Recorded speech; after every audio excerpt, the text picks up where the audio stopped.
Good morning. We are off to get another new to us hay baler. We have been square baling for years with a antique, literally antique 1950s model John Deere 14T square baler. And that is one of the things we have talked about needing to upgrade. So again, we've been looking for a good used one for a little while, and we are about to pull up and pick one up. All right, so this is what we bought. This is a Heston model 4570 with some fun options on it I don't know anything about yet. Brandon looked at this thing, Brandon purchased this thing, and just like our round baler, I got dispatched to go pick it up. Now, one issue I see right now is when we picked up that John Deere baler, the hitch on it had a top and a bottom. This one is just a straight plate, which is fine, but so is this. Now, what you would have on a tractor is a device known as a hammer strap, which would come out up here, and the pin would go through both sections with this baler tongue sandwiched in between them. Like it is, if we pin it onto that truck, that pin can tilt and move and just really not tow that well. So there's a Tractor Supply right back down the street here. I'm gonna run down the street and grab a more appropriate drawbar for towing this baler with. That's a Tundra? That's a Tundra. Towing a triple, holy crap, that is a Tundra.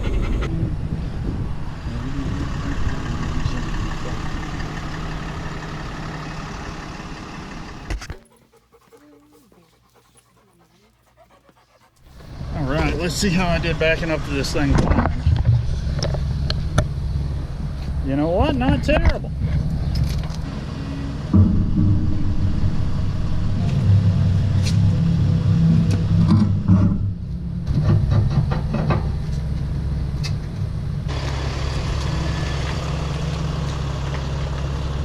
All right, we have got our baler hitched on and just pulled in here in Wheatland. I filled up, well, I didn't fill up the truck, but I put another $100 worth in it.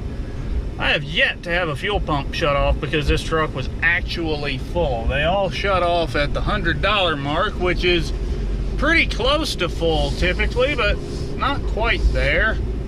But I am circling around back here because I need to park for a few minutes. The wheels and the tires and bearings are a little bit warm, not too bad, but I am going to stop and let them cool off. So I'm just going to pull in right here for a few minutes and maybe get some lunch. That is an old Chevrolet cab. Now, I'm temporarily parking everything over here on the west side of the gravel just because I've got to get this fencing project done, and if I park it up on the north side, it's going to be very much in my way, and putting it over here eliminates that issue. All of this stuff is going to this stuff can't stay here through the winter because all of our wind comes from the west primarily in the winter, and it will end up creating a bunch of snow drifts. But right now, during the middle of summer, you know, it's fine to park things over here. All right, so let's take a look at our new used square baler here. Now, the first thing you might notice is this unit here on the side. This is a Forage 200 dry inoculant applicator. You would use this to apply various agents to the hay as it's being picked up and thrown back into the bale chamber. And that would, I mean, you could use that for all sorts of stuff. We're not going to be using that, so we're actually going to be removing that system and might potentially be selling it. Time will tell. But the other thing you're going to notice is this air tank leading over to this air bag. Now, I don't know how much of this system is factory and how much isn't. Looking at this, especially some of the welds on the other side, that does not look like a factory option. But it's there, and what that does is that helps compress that bale so you can build a tighter bale. Now we're getting ready to go down here and we're going to take a look at the 1950s model John Deere 14T baler this is replacing.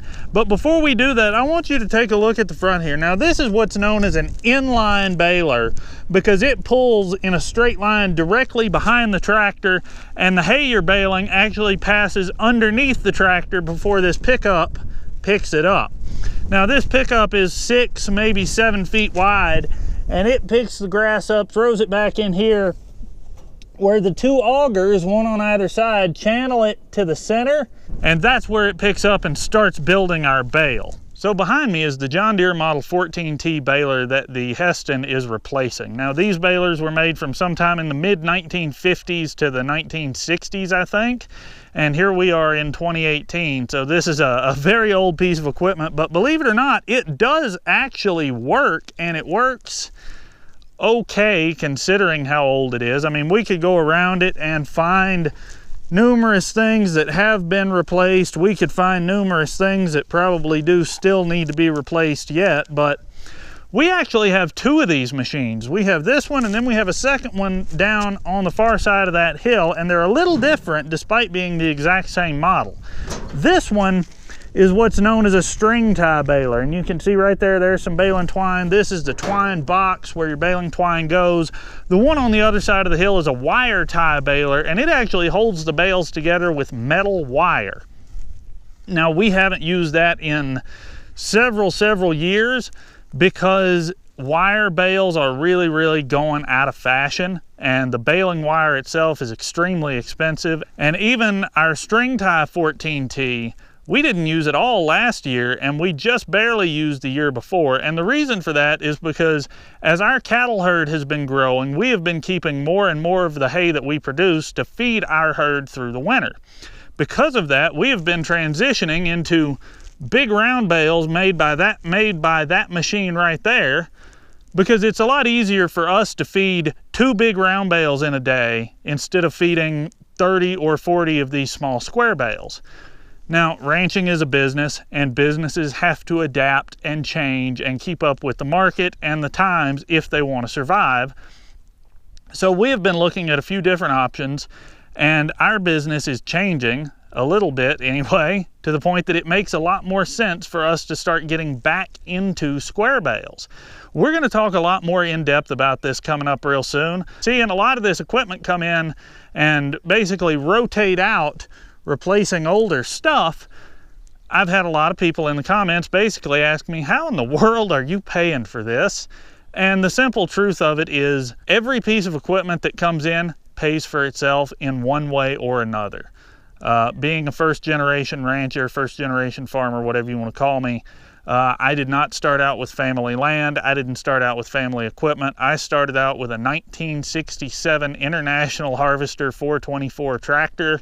And we're going to talk a lot more about that because I know there are a lot of young guys in my position or in the position I was in 10 years ago that would love to be in the position I'm in today. Because while things aren't perfect and it's still an extremely tough road, I've been very fortunate and very blessed to make some good progress on it. So if that's the kind of thing you guys want to learn more about, go ahead and hit subscribe. So even though we're getting into hay season, we still have a lot of other things that have to be accomplished. Both of these new balers need to be gone through and checked out to make sure they're okay to go to work and go into the field. We need to get our mowing equipment running and prepped for the field this year. And I've got 4 brand new tires that we're going to be installing on that John Deere 6410. I have parts coming for both the Ram trucks. We're looking at replacing one of the gooseneck trailers. And then the SD card was full. So thanks for watching. Here's the white truck when I bought it, and more later.